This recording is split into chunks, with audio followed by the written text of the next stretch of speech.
Hello everyone, welcome back to the channel The Informed Hub. I am Priyanshu। आज हम discuss करने वाले हैं critical and creative thinking tools. इस video में हम प्रॉब्लम सॉल्विंग, एनालिटिकल रीजनिंग और क्रिएटिव आइडिएशन के इंपॉर्टेंट फ्रेमवर्क्स को सिंपल लैंग्वेज में समझेंगे।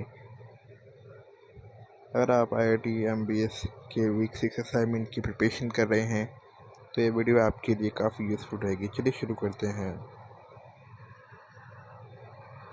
सबसे पहले बात करते हैं क्रिटिकल थिंकिंग की। क्रिटिकल थिंकिंग का मतलब है किसी भी प्रॉब्लम को इमोशंस से नहीं बल्कि फैक्ट्स और लॉजिक की हेल्प से एनालाइज करना। प्रेजेंटेशन के अकॉर्डिंग एक effective thinker structured reasoning use करता है। इसमें सबसे इम्पॉर्टेंट है पॉल एल्डर फ्रेमवर्क। असाइनमेंट्स के लिए याद रखिए कि इंफॉर्मेशन एलिमेंट का focus relevant data, field intelligence और एविडेंस कलेक्ट करना होता है। अब देखते हैं कोर थिंकिंग स्किल्स। एनालिसिस का मतलब प्रॉब्लम्स को पार्ट्स में डिवाइड करना। इवैल्यूएशन मतलब सोर्स कितना ट्रस्टवर्दी है।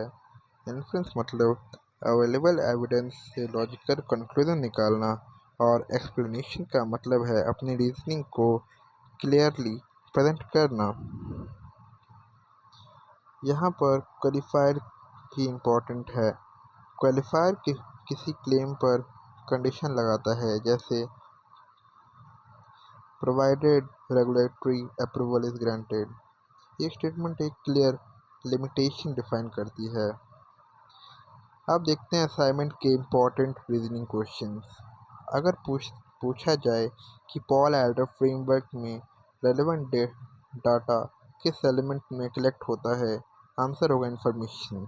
अगर एनालिसिस, इवैल्यूएशन, इन्फ्रेंस और एक्सप्लेनेशन को मैच करना हो, analysis equals breaking down problems, evaluation equals source credibility, inference equals logical conclusions, explanation equals clear reasoning। और क्वालिफायर का बेस्ट एग्जाम्पल वही स्टेटमेंट होगा जो किसी क्लेम पर कंडीशन अप्लाई करे। अब आते हैं प्रॉब्लम सॉल्विंग फ्रेमवर्क पर। हर प्रॉब्लम को सॉल्व करने का अप्रोच अलग होता है। अगर प्रॉब्लम वेल डिफाइंड है तो एनालिटिकल सॉल्विंग यूज़ किया जाता है। इस अप्रोच का मेन क्वेश्चन होता है what is the correct answer. दूसरा फ्रेमवर्क है सोक्रेटिक क्वेश्चनिंग। इसमें हम एजम्पशंस और प्रॉब्लम के फ्रेम को चैलेंज करते हैं। तीसरा है डाइवर्जेंट फेज। ये क्रिएटिव थिंकिंग का स्टेज है जहां हम प्रॉब्लम फील्ड फाइंडिंग और फैक्ट फाइंडिंग के थ्रू मैक्सिमम आइडियाज जनरेट करते हैं। इस स्टेज में जजमेंट नहीं की जाती, सिर्फ पॉसिबिलिटीज एक्सप्लोर की जाती है।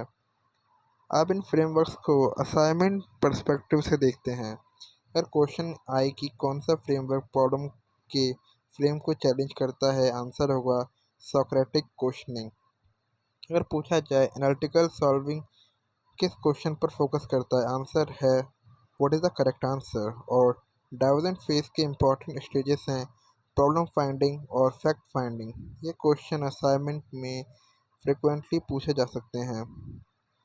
अब बात करते हैं क्रिएटिव थिंकिंग की। क्रिएटिव थिंकिंग का सबसे बड़ा बैरियर है फंक्शनल फिक्सडनेस। इसका मतलब है किसी ऑब्जेक्ट को सिर्फ उसके ट्रेडिशनल यूज़ तक ही लिमिटेड समझना। प्रेजेंटेशन के अकॉर्डिंग क्रिएटिव प्रॉब्लम सॉल्विंग में ये सबसे कॉमन ऑब्स्टेकल है। अगला कॉन्सेप्ट है डंक डायग्राम।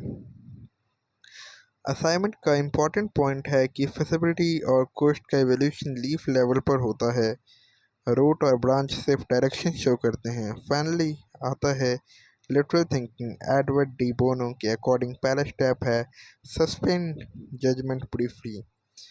मतलब पहले आइडियाज़ को फ्रीली जनरेट होने दो, उन्हें इमीडिएटली रिजेक्ट मत करो।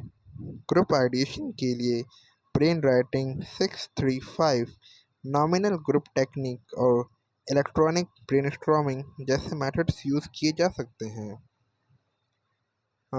अब एक क्विक रिवीजन करते हैं। क्रिएटिव थिंकिंग का biggest barrier functional fixedness. Duncker diagram में फिजिबिलिटी इवेलुएट होती है लीफ लेवल। लेटरल थिंकिंग का first step suspend judgement briefly.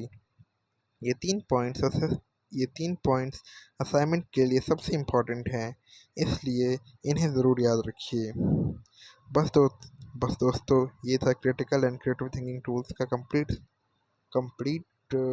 One shot and revision. अगर वीडियो हेल्पफुल लगी हो तो लाइक ज़रूर करें, अपने बैचमेट्स के साथ शेयर करें और IIT MBS की वीक वाइज असाइनमेंट वीडियोस के लिए चैनल को सब्सक्राइब करना ना भूलें।